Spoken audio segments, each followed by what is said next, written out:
Hello అండి, నేను doctor Keerthika, consultant ophthalmologist and phaco surgeon, Narayana medical college and హాస్పిటల్లో చేస్తున్నాను.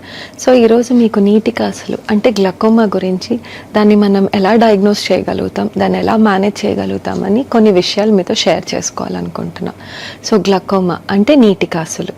మన అందరికీ ఒంట్లో బీపీ ఎలా ఉంటుందో కంట్లో కూడా ప్రెషర్ అలాగే ఉంటుంది. సో ఆ ప్రెషర్ ఎలా చెక్ చేసుకోవాలి? టోనోమెట్రీ అనే మనకు ఒక పరికరం ఉంటుంది. దాంతో మనం కంట్లో ప్రెషర్ చెక్ చేసుకోగలుగుతాం. జనరల్లీ అది అందరికీ 10 to 20 మధ్యలో ఉండొచ్చు. బట్ కొంతమందికి వేరే వేరే రీజన్స్ వల్ల 20 కన్నా పెరగచ్చు.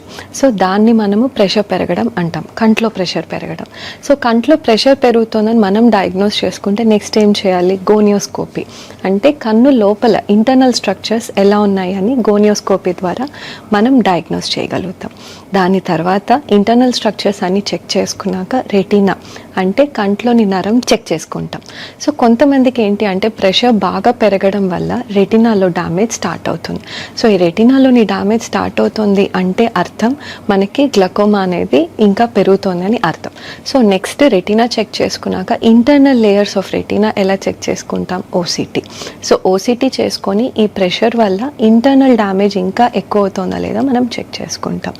అండ్ కన్ను పక్క చూపు, ఎవరికైతే పక్క చూపు స్లోగా తగ్గుతుందో వాళ్ళకి గ్లకోమా ఒకసారి స్క్రీన్ చేసుకోవాల్సిన అవసరం ఉంటుంది. ఎలా చెక్ చేసుకుంటాం? విజువల్ ఫీల్డ్స్ అనే ఒక టెస్ట్ ద్వారా మనం కన్ను పక్క చూపు ఎలా ఉంది, అది తగ్గుతోందా లేదా అని మనం చెక్ చేసుకోగలుగుతాం. సో ప్రెషర్ చెక్ చేసుకోవడం, గోనియోస్కోపీ చేసుకొని, రెటీనా చెక్ చేసుకొని, విజువల్ ఫీల్డ్స్ పక్క చూపుని చెక్ చేసుకుంటూ ఉంటే మనం గ్లకోమా స్క్రీనింగ్ చేసుకోవచ్చు. సో ఎవరికైతే కంట్లో ప్రెషర్ పెరుగుతోందో, వాటి వల్ల నరం డ్యామేజ్ అవుతూ స్లోగా చూపు తగ్గుతోందో వాళ్ళకి గ్లకోమా ఉన్నట్టు అర్థం. సో మీరు ఇక్కడ గమనించుకోవాల్సింది ఏంటి అంటే ఎవరికైతే గ్లకోమా వల్ల చూపు తగ్గుతోందో వాళ్ళకి ఆ తగ్గిన చూపు తిరిగి రాదు.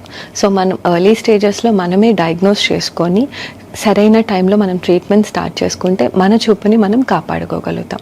సో ట్రీట్మెంట్ అనేది ఎలా చేస్తాం? మనం డ్రాప్స్ అనేది చాలా రకాలు ఉంటాయి. 1 కానీ 2 కానీ 3 రకాలు, మ్యాక్సిమం 3 types ఆఫ్ డ్రాప్స్ మనం పెట్టుకోగలుగుతాం. సో ఆ డ్రాప్స్ పెట్టుకొని ఎవరికైతే ప్రెషర్ కంట్రోల్ అవుతుందో మనం లైఫ్ లాంగ్ ట్రీట్మెంట్ ఆ డ్రాప్స్తో పెట్టుకోగలుగుతాం. బట్ కొంతమందికి ఏంటి అంటే మ్యాక్సిమం 3 types ఆఫ్ డ్రాప్స్ పెట్టుకొని కూడా ప్రెషర్ తగ్గడం లేదో వాళ్ళకి మనం లేజర్ చేస్తాం. సో లేజర్ చేసి డ్రాప్స్ పెట్టుకొని ఎవరికైతే ఇంకా చూపు డ్యామేజ్ తగ్గడం లేదు అనేది వాళ్ళకి మనం సర్జరీస్ చేస్తాం.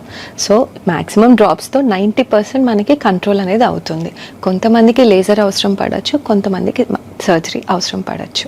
బట్ మీరు ఇక్కడ గమనించుకోవాల్సింది ఏంటంటే ఎవరికైతే బీపీకి మనం జీవితాంతం మెడికేషన్స్ వాడతామో అలాగే నీటి కాసులు ఉన్న వాళ్ళకి జీవితాంతం మనం మెడికేషన్స్ అనేది వాడుకోవాల్సి వస్తుంది. మనము మన చూపును కాపాడుకోవడం మన చేతుల్లోనే ఉంది. సో మనం ఎర్లీగా స్క్రీన్ చేసుకొని రెగ్యులర్ ఫాలోఅప్స్ చేసుకుంటూ ఆఫ్థల్మాలజిస్ట్ దగ్గర మనం ట్రీట్మెంట్ లైఫ్ లాంగ్ మన కోసం మనం వాడుకుంటే మన చూపుని మనం కాపాడుకోగలుగుతాం. థ్యాంక్ యూ అండి.